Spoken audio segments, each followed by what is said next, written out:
Supply ভিসার বিষয় নিয়ে কিছু কথা বলবো। আসলে সাপ্লাই ভিসা কি, সাপ্লাই ভিসার কি কি কাজ গুলো করতে হয়, সাপ্লাই ভিসার কি কি অসুবিধাগুলো আছে এবং সাপ্লাই ভিসার চেনার কি উপায়। তো আমি এর আগেও আসলে 2টা ভিডিও আপলোড করছিলাম। তো কয়েকটা ভাই আমাকে কমেন্ট করছে যে সাপ্লাই ভিসাতে লোড আনলোড লেখা থাকে না। আসলে আমি ওই ভিডিওগুলোতে বলছিলাম যে সাপ্লাই ভিসাতে মূলত লোড আনলোড লেখা থাকে। তো যে ভাই আসলে আমাকে কমেন্ট করছে যে সাপ্লাই ভিসাতে লোড আনলোড লেখা থাকে না, আমি সে ভাইয়ের প্রতি লক্ষ্য করে কথাগুলো বলছি যে সাপ্লাই ভিসাতে যদি লোড আনলোড লেখা না থাকে তাহলে সাপ্লাই ভিসাতে কি লেখা থাকে আমাকে একটু কষ্ট করে জানাবেন। তো আমি আসলে মূল কথাতে ফিরে আসি যে আজকে যে বিষয় নিয়ে আলোচনা করব সেটা হচ্ছে সাপ্লাই ভিসা কি, সাপ্লাই ভিসার কি কি অসুবিধাগুলো আছে।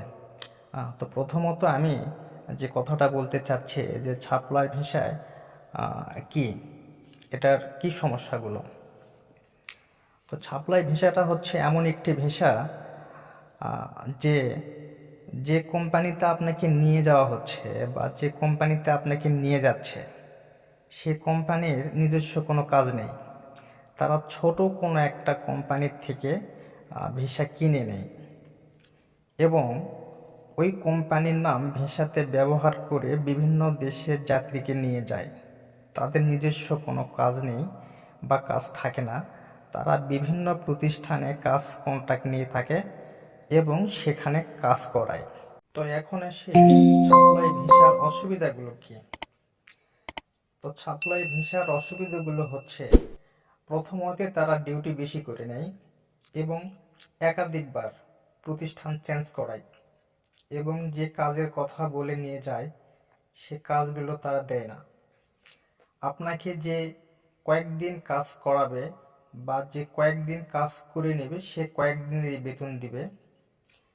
যদি আপনাকে তারা কাজ দিতে না পারে সেক্ষেত্রে তারা আপনাকে বেতনও দিবে না এবং 2 বছর পর দেশে আসার জন্য 1 মাসের ছুটি সহ প্লেন ভাড়া, ইন্স্যুরেন্স সহ অন্যান্য সুযোগ সুবিধাগুলো সাপ্লাই কোম্পানিতে আপনি পাবেন না এবং আগামী 3 মাসের বেশি তারা দিবে না। তো এখন এসে সাপ্লাই কোম্পানিতে গেলে কি কি কাজ করে নিতে পারে বা কি কি কাজ করতে হবে। দেখেন, তারা সব ধরনের কাজ আপনার থেকে করে নিতে পারে কারণ তারা সব ধরনের কাজ কন্ট্রাক্ট নেই। এখন আসি ভিসা চেনার কি উপায়। সাপ্লাই যে ভিসাগুলো হয় মূলত সাপ্লাই ভিসাগুলো 95% সাপ্লাই ভিসাতে লেখা থাকে লোড আনলোড, আবার কিছু ভিসাতে লেখা থাকে ক্লিনার বা কার ওয়াশ। তবে সব থেকে বেশি ভালো হয় আপনার ভিসাতে যে কোম্পানির নাম লেখা থাকবে ওই কোম্পানির নাম লিখে গুগলে সার্চ দিবেন। যদি কোম্পানির অ্যাড্রেস গুগলে পাওয়া যায় তাহলে দেখবেন যে সে কোম্পানিতে কি কি সাইট আছে, তারা কোন সাইটে শ্রমিক নেবে এবং কি কোম্পানির নাম, সব কিছু কোম্পানির ওয়েবসাইটে লেখা থাকবে। যদি কোম্পানির নাম বা অ্যাড্রেস গুগলে খুঁজে না পাওয়া যায় তাহলে বুঝবেন যে ওইটা সাপ্লাই কোম্পানি বা খুব ছোট্ট একটা কোম্পানি।